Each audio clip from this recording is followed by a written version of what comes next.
Hi, it's Nick with the STARS program. We're going to do a brief video on how to utilize your mobile view when you're on the STARS application, which is something we get questions on every now and then. It's a little bit difficult, so I'm going to show you a quick trick.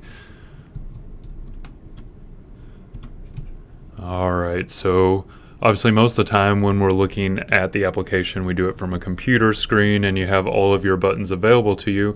However, when we switch over and we look at the mobile view, things get a little bit more condensed, and so the key way to navigate this is to use the pancake buttons. We use pancake buttons, not waffle buttons like Google does, pancake buttons.